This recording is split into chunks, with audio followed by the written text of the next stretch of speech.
evening, everybody. As we slowly turn away from the epic adventures that we had in Liverpool, our thoughts are already turning to Sweden 2024, and namely the city of Malmo, where we will all gather together next May to celebrate the greatest music competition on earth. But just what can we expect from Malmo, and what will there be for us excited Eurovision fans to do there?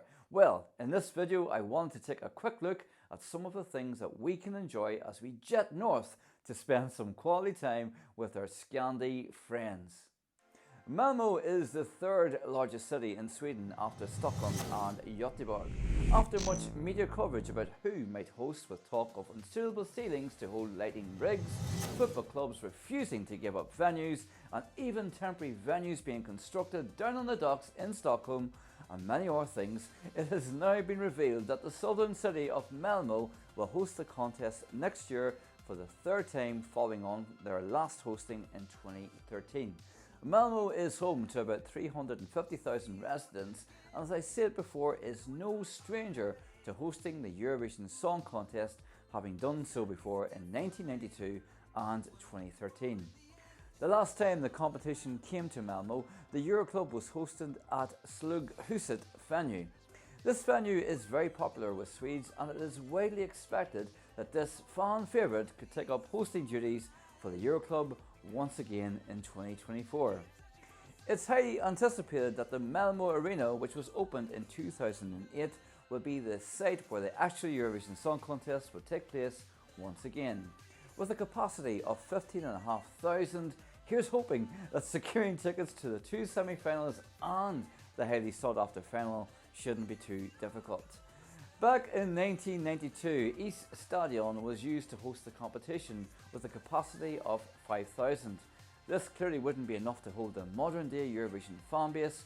However, anyone looking a trip down memory lane, like me, could pay a visit. This, of course, would be the ideal venue for a 2024 Linda Martin concert with support from Emily de Forest. Let's make it happen, Eurovision family! Popular attractions include a visit to the distinctive turning torso building to enjoy a drink or a coffee from the public viewing gallery. This unique building is the second tallest building in the Scandinavian region and could serve as a meeting point for all of us Eurovision fans. Touring Malmo and neighbouring historic Lund is also a great way to spend time, Lund Cathedral being one of the highlights of this tour. Let's not forget neighbouring Copenhagen, which has things like the Tivoli Gardens or Rosenborg Castle to explore. With Denmark right on the doorstep, a Malmo Eurovision offers the opportunity to steep ourselves in a multicultural trans-European adventure, and that's what all of us Eurovision fans really want when travelling to Eurovision, right? The central square of Malmo, Gustav Adolfs Torg, was the site of the Eurovision Village 2013, and it's highly likely that it could be here again. That being said, Eurovision has ballooned in popularity over the last 10 years, so this square might not now be enough to contain hordes of us excited Eurovision fans as we sing, dance and party the night away. SVT are a highly proficient broadcaster, and having attended a Swedish Eurovision in the recent past, I can confirm that they are extremely well organised and run. Sweden have had almost a full year to plan, and you can rest assured that everything will be highly configured to please fans and casual spectators alike. I've spent the last 2 years learning the Swedish language, eller jag lär mig svenska 2 år, and I'm a huge fan of the Swedish culture. I'm really excited about travelling to Sweden and getting the chance to combine two of my passions, Swedish culture and of course Eurovision.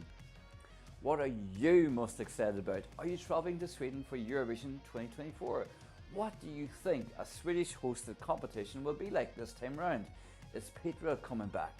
I think it's pretty much a guarantee that popular Eurovision alum Måns Zelmerlöw will feature in some way, shape or form. I'm certain all our popular Swedish acts from the extensive back catalogue will feature, including the likes of Loreen, Charlotte Perrelli, Cornelia Jacobs, Linda Bensing, and there's even the possibility of an ABBA reunion. Dare we dream? Prepare for knockabout humour aplenty, featuring fan favourites Linda Woodruff and perhaps even Lil Lindfors. Hope so. Only 10 more months to wait, Eurovision fans, and it of course will come around before you know it. Let me know your hopes for Eurovision 2024 in the comments below.